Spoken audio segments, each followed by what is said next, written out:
Assalamualaikum warahmatullahi wabarakatuh. Alhamdulillahirabbil alamin.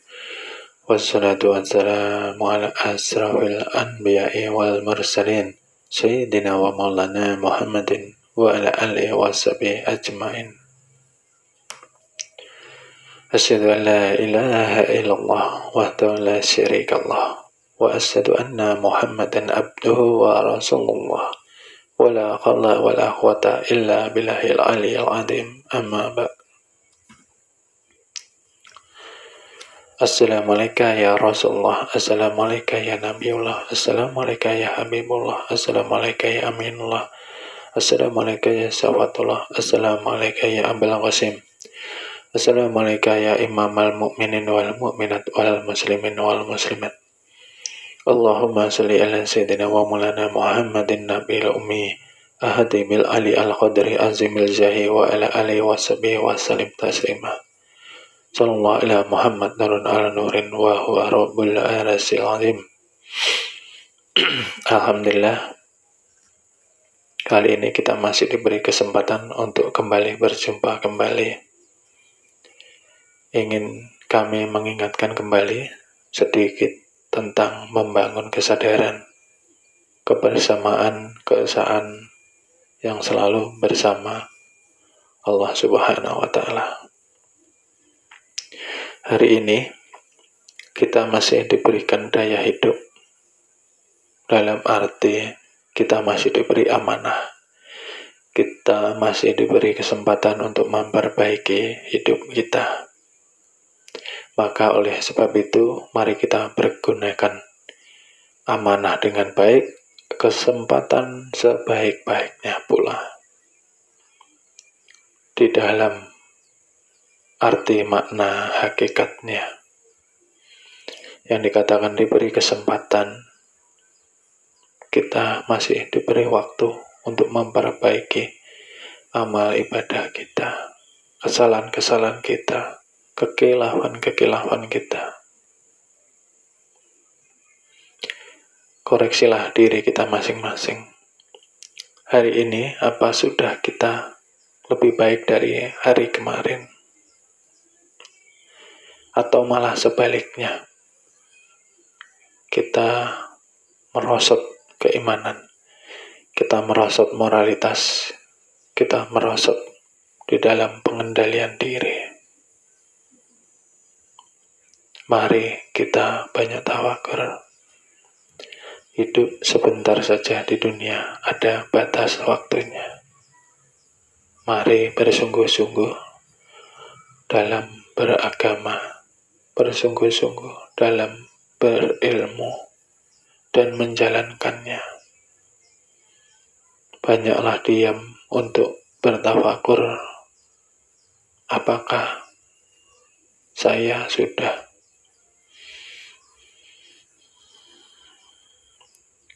merubah segala sesuatu yang tidak baik di dalam diri saya?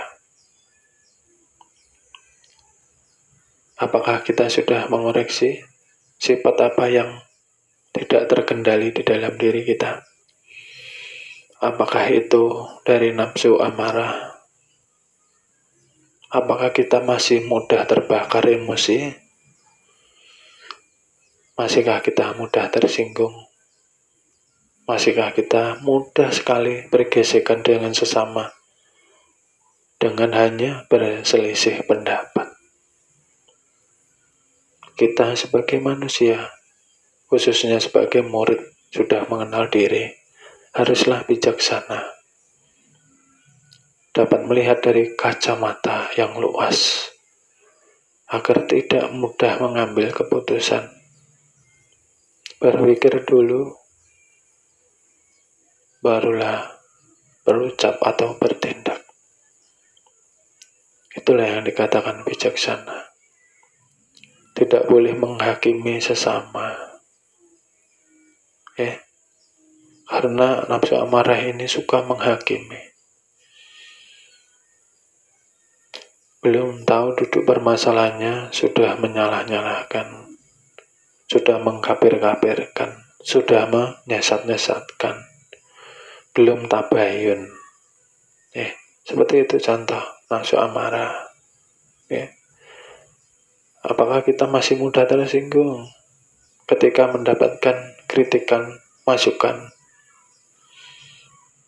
Ya, harusnya kita akan banyak bercermin kekurangan diri kita. Hidup tidak selamanya. Kenapa kita tidak mau berubah? Merubah yang tidak baik di dalam diri kita. Kenapa kita harus keras hati? Kenapa kita harus keras kepala? Kenapa kita tidak mau mendengar masukan-masukan yang baik? Itu arti bahwa kita masih tinggi ego kita. Jikalau tinggi ego kita, jauhlah kita mengenal daripada hakikat ketuhanan. Salah satu contoh itu nafsu amarah. Jangan mudah berburuk sangka, belum tahu kebenarannya, lalu kita sudah buruk sangka. Yang sabar diteliti kebenarannya. Jangan sampai hanya karena buruk sangka kita membuat satu titik dosa, kegelapan di dalam hati kita. Di Al-Quran diajarkan selalu untuk baik sangka. Karena semua yang datang kepada kita merupakan kehendak Tuhan yang Maha Esa. Entah itu perbuatan yang menyenangkan atau perbuatan yang tidak kita sukai. Karena semua hakikatnya ujian dan cobaan. Apakah ketika datang sesuatu yang menyenangkan, kita masih ingat kepada Allah? Atau larut dalam kesenangan, kebahagiaan? Ataukah ketika datang yang tidak menyenangkan, kita mudah jatuh, sedih, menderita, atau tetap tenang melihat hakikat yang datang? Jadi, mari kita koreksi semuanya dari nafsu amarah itu sendiri. Lalu dari nafsu supiah, mari kita teliti diri kita. Apakah kita masih mempunyai ambisi untuk mengejar dunia melebihi batas manusia yang sudah ditetapkan Allah Subhanahu wa Ta'ala?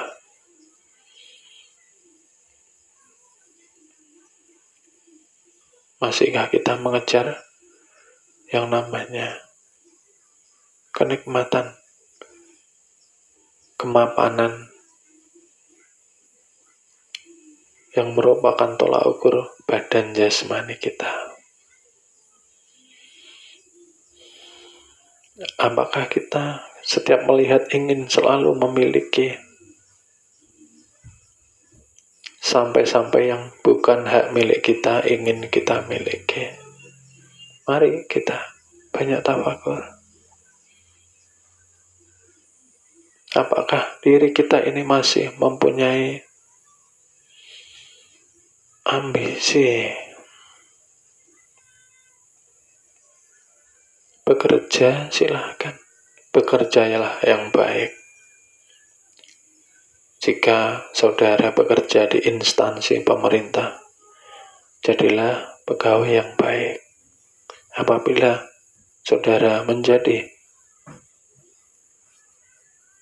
pegawai militer, bekerjalah dengan baik.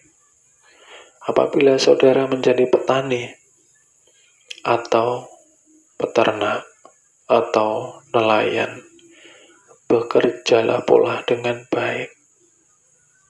Bekerja dengan mengingat Allah Ta'ala. Jangan bekerja memburu ambisi dunia. Bekerja itu jangan memikir gaji. Dengan bekerja selalu ingatlah pada Allah. Itulah dikatakan ibadah sebagai inti daripada pekerjaan kita.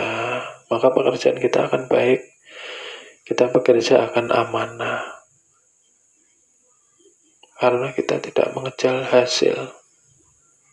Karena rezeki tinggal menjemput, Allah sudah menentukan. Kita bekerja sampai lupa sholat untuk mengejar hasil. Berarti kita mengejar dunia, belum puas kita dengan yang sudah ada. Dan Allah sudah menentukan padahal. Maka ketika kita sudah melebihi batas, maka kita yang rugi. Ya, bekerja sewajarnya. Ibadah jangan ditinggalkan. Waktunya sholat duhur, sholat. Waktunya sholat asar, sholat. Ya. Banyaklah bersyukur. Ketika kita melihat dunia, lihatlah ke bawah. Masih banyak di bawah kita, agar kita mudah bersyukur. Ketika kita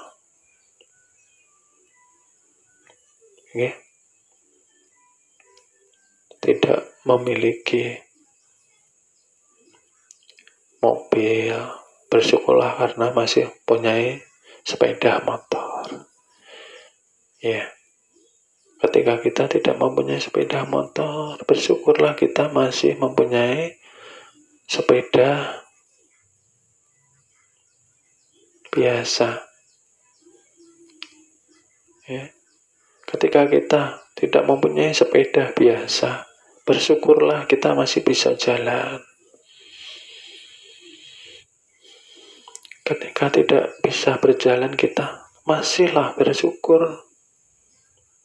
Ya.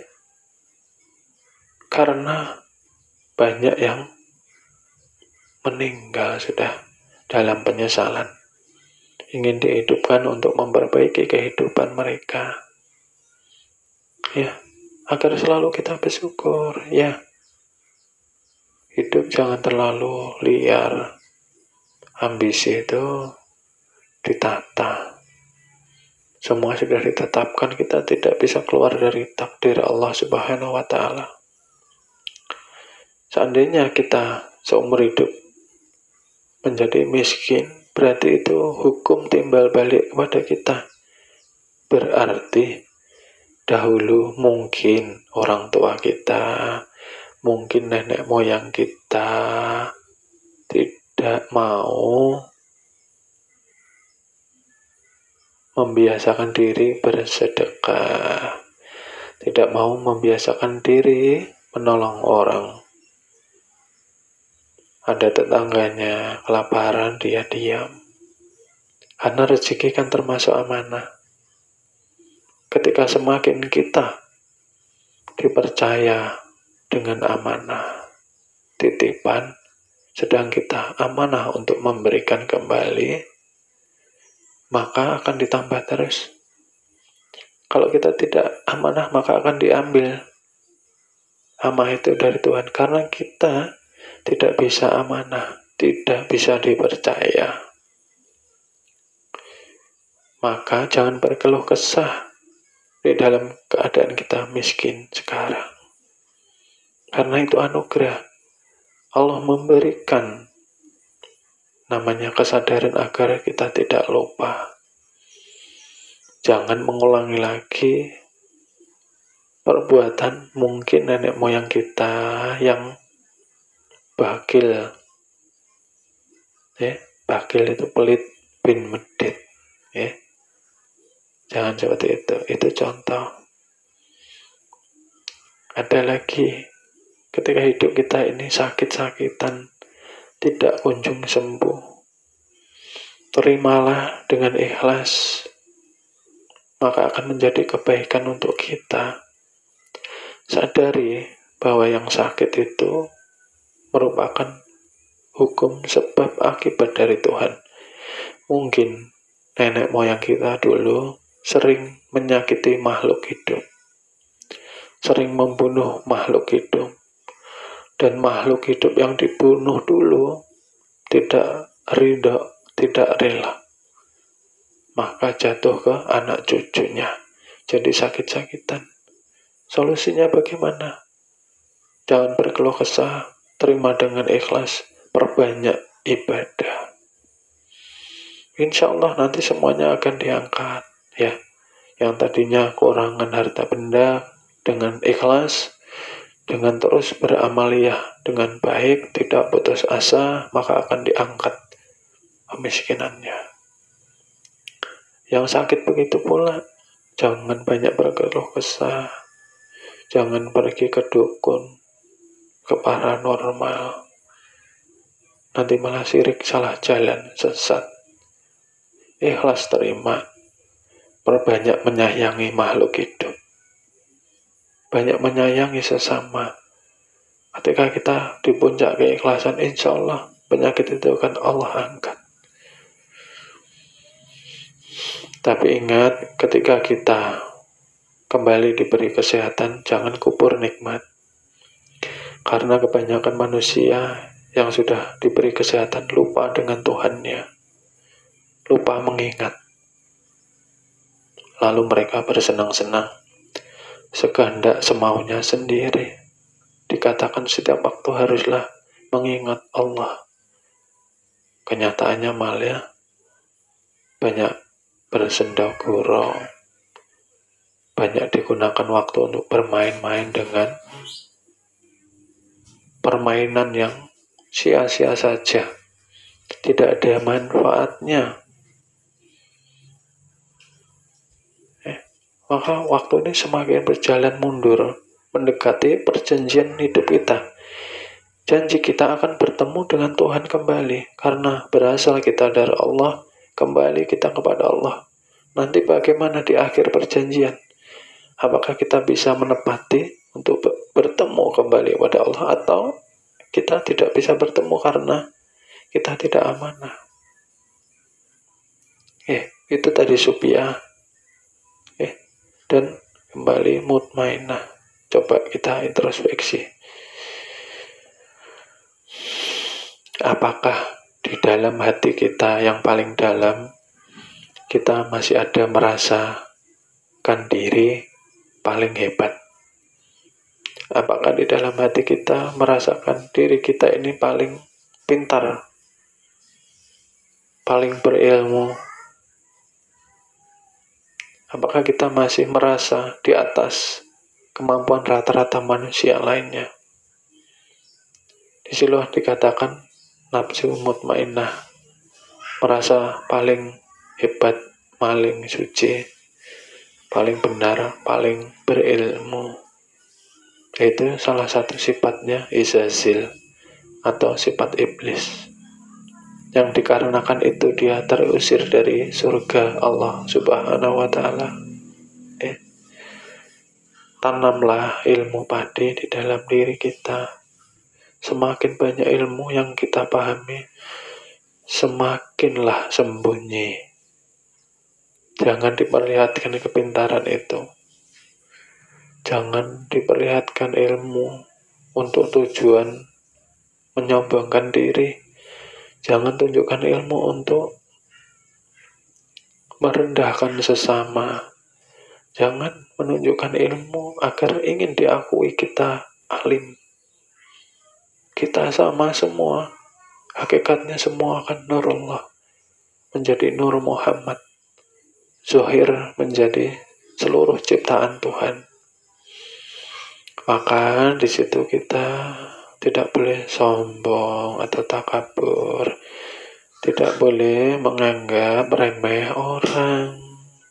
Ya, pesan saya itu. Jangan mudah melihat orang rendah di mata kita. Sama juga merendahkan diri kita. Karena kita dengan mereka sama. Menunduklah semakin berisi. Melihatkan akhlak budi pekerti kita yang luhur. Itu menandakan kita paham dan mengerti. itu tanda kita sudah sampai. Lalu satu lagi, coba kita koreksi lagi ketika ada waktu. Di dalam nafsu al-lawamah kita, apakah kita masih ada keinginan untuk mengejar harta, benda, dunia? Apakah ada menumpuk-numpuk harta, ketakutan miskin, takut lapar, menumpuk harta di bank sampai miliaran? Apa gunanya? Lihatlah cicak itu.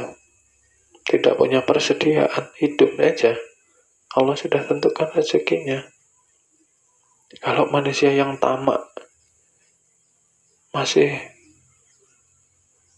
menginginkan lebih, padahal sudah cukup, itulah namanya serakah, tamak. Yang dipikirkan makanan, perut, dan bawah perut saja. Tidak memikirkan ibadah. Akhirnya hidup untuk makan, hidup untuk kaya, hidup untuk kesenangan bawah perut saja. Itu bukan tujuan hidup kita. Tujuan hidup kita kembali kepada Allah. Maka belajarlah ilmu ma'rifatullah. Dengan mengenal diri, akhirnya kita bisa amanah, bisa bersyukur. Kan diri ini pinjaman dari Allah Ta'ala. Kalau tidak bisa bersyukur, jangan menyalahkan Allah kalau kita ditarik kembali karena tidak mempunyai manfaat bagi sesama manusia.